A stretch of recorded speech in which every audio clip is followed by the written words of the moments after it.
Everyone, very very good morning. कैसे हो आप सब? हम सब तो बिल्कुल ठीक हैं और उम्मीद करती हूँ कि आप सब भी बिल्कुल अच्छे होंगे और बहुत खुश होंगे। आप सभी का आपके अपने चैनल एसके ब्लॉग्स में बहुत बहुत स्वागत है। तो फ्रेंड्स, सबसे पहले आप सभी को मेरी राम राम। आप सभी के लिए परमपिता परमात्मा से प्रार्थना करती हूँ कि परमात्मा आप सभी को अच्छी सेहत बख्शे, आप सभी की सारी मनोकामनाएं पूरी हो जाएं और आप सभी के घरों में खुशियां ही खुशियां आएं।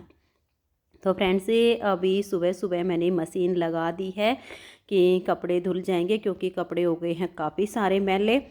और आजकल धूप सुबह थोड़ी जल्दी निकल आती है ना, तो सुबह फिर इतनी ठंड नहीं लगती है। जब कई दिन तक ज़्यादा कोहरा पड़ रहा था ना, तब तो इतनी ठंड होती थी। बट अब ये है कि सुबह सुबह धूप निकल आती है ना, तो ठंड का एहसास कम होता है। तो मैंने सबसे पहले मशीन लगा दी है कि थोड़े बहुत कपड़े धुल जाएंगे, तब तक कुछ रसोई का काम कर लेती हूँ। लाला के जगाने का टाइम होगा तब तक कुछ ना कुछ तो काम निपटा ही देती हूँ।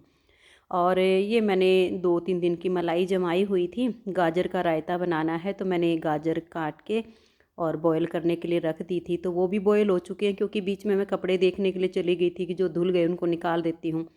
फिर आने के बाद मैंने यहाँ पर दही को भिगोना शुरू कर दिया है। और जैसे जो स्वेटर पहनी हुई थी वो भी मैंने ईजी में भिगो दी है। काफ़ी सारे कपड़े हो रहे थे जो मुझे हाथ से धोने थे, तो वो भी मैंने सोचा कि चलो ये भी धुल जाएगी। और होता ही है कि जब मशीन लगाते हैं और ईजी वगैरह में काफ़ी सारे कपड़े धोने होते हैं, तो थोड़ा सा मन को ही आ जाता है कि चलो ये जो पहना हुआ है ना, ये भी धुल जाएगा, कुछ तो काम कम होगा। तो मैंने ये सारा काम अभी निपटा दिया है। और दही जो मैंने जमाई थी ना, ये अलग से है जिसमें मैं रायता बनाऊंगी, और जो मलाई जमाई थी वो अलग थी। तो इसमें थोड़ा सा गर्म पानी की आवश्यकता पड़ेगी, क्योंकि इसमें ना झाग सी बन गई थी, घी इकट्ठा नहीं हो गया था। तो मैंने थोड़ा सा इसमें गर्म पानी करके डाला है, ताकि मक्खन इकट्ठा होके और ऊपर आ जाए। क्योंकि क्या था ना कि जैसे ये थोड़ा सा ठंडा ज़्यादा हो गया था। जब थोड़ा सा ठंडा ज़्यादा हो जाता है ना, तो इसमें झाग बन जाती है और फिर इसमें मक्खन इकट्ठा नहीं होता है। और गर्मियों में क्या होता है कि वो ज़्यादा पतला पतला सा हो जाता है। लेकिन अब सर्दी है तो गर्म पानी की आवश्यकता पड़ती है। तो ये सारा काम मैंने अपना निपटा दिया था। और कपड़े भी मेरे आधे से ज़्यादा तो धुल गए हैं, और आधे अभी पड़े हैं, वो मैं फिर बाद में धोऊंगी, क्योंकि लाला के जगाने का टाइम हो गया था। तो फिर मैं बीच में छोड़ के और नहा ली हूँ। अब लाला को स्नान करा दिया है और लाला को पहना देती हूँ सुंदर से वस्त्र, क्योंकि अभी ठंड बहुत ज़्यादा है। तो लाला हमारे बहुत छोटे हैं, इनका काफ़ी ध्यान रखना पड़ता है कि हमारे प्यारे से गोविंद को ठंड ना लग जाए। तो लाला को मैंने गर्म वस्त्र पहना दिए हैं, माला वगैरह धारण करवा देती हूँ। और अभी लाला का श्रृंगार करके फिर साथ के साथ मैं आरती करूँगी। आरती करने के बाद लाला को भोग लगाऊंगी, क्योंकि ये सुबह का एक मेरा रूटीन होता है। और आज मैं बाकी के दिन से थोड़ा सा लेट हो गई हूँ, क्योंकि जैसे कपड़े धोने लग गई थी ना, तो बाहर फिर टाइम का कुछ पता नहीं चला। और फिर मुझे ये भी हो गया कि चलो अब तो मेरे जो है कपड़े भी गीले हो गए हैं, काफ़ी सारे कपड़े पड़े हैं, तो जितना हो सकता है उतना धो लेती हूँ। और मशीन में भी जैसे पानी एक बार का था जो वो मुझे चेंज करना पड़ा, क्योंकि जैसे ज़्यादा कपड़े होते हैं ना, तो फिर पानी बिल्कुल काला हो जाता है और सारे कपड़े फिर धुल नहीं पाते हैं। तो जैसे आधे से ज़्यादा तो धुल गए हैं, आधे से कम बचे हुए हैं। तो फिर मैंने ये जो है नहाने से पहले ही जो लाइट कलर के थे और जैसे कि ऊनी कपड़े जो हाथ से धोने थे, वो धो के और छत पे सूखने के लिए डाल दिए हैं। और फिर मशीन का पानी चेंज करके और नेक्स्ट वाले कपड़े उसमें धुलने के लिए डाल के फिर मैं नहाई थी, ताकि मेरा जो काम है वो निपट जाए। और बाकी के जो बच गए हैं, फिर तो अब तो मैं लगे हाथ, जैसे आरती हो जाएगी, लाला को बाल भोग कराऊंगी, उसके बाद फिर अपना खाना बनाऊंगी। खाना बनाने के बाद फिर मैं लगूंगी जो भी मेरा बाकी का काम है कपड़े उपड़े धोने का। और आज साफ़ सफाई के काम का जिम्मा मैंने विशाल को दे दिया है कि बेटा झाड़ू वगैरह तुम लगा देना, ताकि मेरा काम जो है जल्दी से निपट जाए, वरना मैं अकेले क्या क्या काम संभालूंगी। और ये देखिए, लाला की आरती हो चुकी है, बाल भोग हो गया है। तो आप सब भी मेरे प्यारे से गोविंद का दर्शन कर लीजिए। और आप सभी को मेरी और मेरे गोविंद की तरफ से प्यार भरी राधे राधे। गोविंद के चरणों में यही प्रार्थना है कि गोविंद जो भी मेरी वीडियो देखते हैं, सभी को खुशियाँ देना, सभी की मनोकामनाएं पूरी करना, सभी को अच्छा स्वास्थ्य देना, यही प्रभु के चरणों में मेरी प्रार्थना है। तो यहाँ का अब देखिए, लाला की जो है बाल भोग कराने के बाद जो प्रसाद था फिर वो मैंने पा लिया और उसके बाद मैं आ गई हूँ रसोई में। जो मलाई थी उसको मैंने जैसे दही जमा दी थी, वो बिलो तो मैंने दिया था, मक्खन तो आ गया था बट निकाला नहीं था क्योंकि सुबह सुबह काम हो गई ज़्यादा। कभी एक पैर इधर रखना है, कभी उधर रखना है, बस जैसे तैसे करके काम निपटा है। तो मक्खन नहीं निकाला था, मैंने ऐसे ही ढक के छोड़ दिया था। अब आटा लगाऊंगी, रायता वगैरह मैंने बना के रख दिया है। तो अभी जैसे मैंने सोचा कि चलो रायता तो हो गया है, आटा लगाऊंगी तो पहले मक्खन को निकाल लेती हूँ ताकि हाथों पे जो मक्खन की चिकनाहट लगेगी ना आटा लगाते टाइम वो अच्छे से साफ़ हो जाएगी। काफ़ी मक्खन लग जाता है निकालते टाइम। तो मैं ये इसी तरह से करती हूँ, मुझे जब भी मक्खन वगैरह निकालना होता है ना तो आटा परात में डाल के पानी वगैरह रख के साथ में रख लेती हूँ और फिर अपना जो है बाद में आटा लगा देती हूँ। बाकी सबका अपना अपना तरीका होता है, कोई किसी तरीके से काम करता है, कोई किसी तरीके से करता है।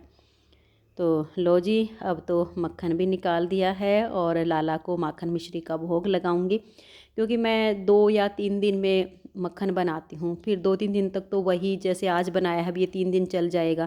तो जब ताज़ा बनता है ना तब लाला को माखन मिश्री का स्पेशल भोग लगा देती हूँ। बाकी तो जैसे मैं रोटी वगैरह का भोग लगाती हूँ तो उस पर रख देती हूँ, लेकिन एक कटोरी में अलग से लगाती हूँ भोग, क्योंकि एक बार जो भगवान को भोग लग जाता है उसका हम दोबारा तो नहीं लगा सकते। इसलिए थोड़ा सा कटोरी में अलग रख के और फिर वो तो जैसे माखन मिश्री का भोग लग जाता है, बाकी जो अलग रखा होता है वो फिर डेली रोटी वगैरह जब लाला को भोग लगाती हूँ ना तो उस पर रख देती हूँ। और ये देखिए, ये अब दोपहर के 1:30 बजे का टाइम है। जो कपड़े पहले धोकर सुखाए थे ना वो तो सूख चुके थे, तो ये मैं अभी उतार के और विशाल के पापा जी को दे देती हूँ, ये नीचे रख के आ जाएंगे। और फिर जो दूसरे कपड़े हैं उनको मैं सुखाऊंगी अभी यहाँ छत पे, क्योंकि नीचे है ना अभी बालकनी में छाँव होती है। और फिर जो धूप में कपड़े सूख जाते हैं ना सर्दियों में, वो अच्छे से इस तरह से फिर छाँव में नहीं सूख पाते। गर्मियों की अलग बात होती है, गर्मी में तो सूखने के लिए डालो और 10-15 मिनट के बाद कपड़े ऐसे हो जाते हैं जैसे सूखे। गर्मियों में तो भाई तालाब तक सूख जाते हैं कपड़ों की, तो भला क्या हैसियत है। लेकिन सर्दियों में ऐसा है कि जब तक कपड़ों पर धूप ना लगे ना आनंद नहीं आता है। और आज तो मैंने बेडशीट वगैरह भी चेंज कर दी थी, बच्चों की, बच्चों के दादी की। मैंने अपने रूम की तो चेंज नहीं की थी क्योंकि मेरी मुझे मैली नहीं लग रही थी, लेकिन बच्चों की लग रही थी कि हाँ मैली मैली सी हो रही हैं। और सासू माँ की तो मुझे हर 2 दिन में 3 दिन में चेंज करनी पड़ती है, क्योंकि बड़े बुजुर्ग हैं। आप सबको पता है कि भाई बड़े बुजुर्गों की तो बहुत जल्दी ख़राब हो जाती हैं बेडशीट वगैरह, तो उनकी तो मैं 2 दिन में कभी कभी 3 दिन में उतार के और चेंज कर देती हूँ, दूसरी उनकी डाल देती हूँ। तो लो जी, अभी कपड़े भी सारे सुखा देती हूँ। हवा भी काफ़ी तेज़ चल पड़ी है, हालांकि जब मैंने सुबह मशीन लगाई थी ना तब बिल्कुल भी हवा नहीं थी, तो आज मुझे लगा था कि आज ठंड कम है, हवा नहीं चल रही है। लेकिन बस जैसे ही 9-10 बजे ना हवा काफ़ी तेज़ हो गई एकदम से, और इस टाइम पे तो देखो कितनी तेज़ चल रही है। लग रहा है कि कपड़े भी साथ के साथ नीचे ही गिर जाएंगे, पर यह है कि चिमटियाँ लगा दूंगी फिर कहीं नहीं जाएंगे।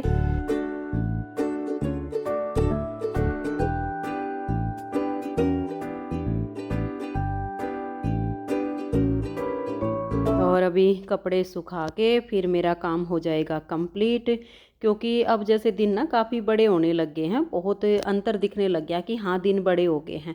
तो काम करने के बाद भी समय बच जाता है कि दिन में 2 घंटे 2.5 घंटे में आराम से बैठ के नीटिंग का काम कर लूँ। तो ये है कि 2-2.5 घंटे का जोटा लगाऊंगी नीटिंग का काम करने के लिए। एक स्वेटर तो मैंने विशाल के पापा जी के लिए बना दी है हाफ बाजू की, और दूसरी मैंने बनानी शुरू की हुई है, सिखाऊंगी उसको भी मैं बिल्कुल step by step. Knitting course channel पर मैंने पहले वाली जो स्वेटर बनाई है ना उसके सभी पार्ट अपलोड कर दिए हैं। ये दूसरे वाली जो अभी मैंने स्टार्ट की हुई है, तो इसको पहले थोड़ा सा बुनूंगी, उसके बाद वीडियो बनाना शुरू करूँगी ताकि वीडियो में ज़्यादा गैप ना आए, वरना तो वीडियो में बहुत ज़्यादा गैप हो जाता है। तो अभी ये है कि यहाँ का काम करके और ये फिर सूख जाएंगे 2 घंटे में, क्योंकि हवा काफ़ी तेज़ चल रही है। उसके बाद मैं इनको यहाँ से उतार ले जाऊँगी। जो तय लगाने वाले होंगे उनकी तय भी आज ही लगा दूँगी। प्रेस करने का काम आज नहीं करूँगी क्योंकि एक दिन सारे काम करती हूँ ना तो बहुत ज़्यादा थकावट हो जाती है। प्रेस का काम कल निपटाऊँगी। और आज की इस वीडियो का मैं यहीं पर एंड कर देती हूँ। वीडियो आप सभी को अच्छी लगी हो तो वीडियो को लाइक शेयर ज़रूर कीजिए। मिलते हैं नेक्स्ट वीडियो में, तब तक के लिए आप सभी को मेरा प्यार भरा नमस्कार। राधा स्वामी, राधे राधे, जय श्री राधे। बाय बाय, खुश रहिए और आप सब अपना अपना ध्यान रखिए।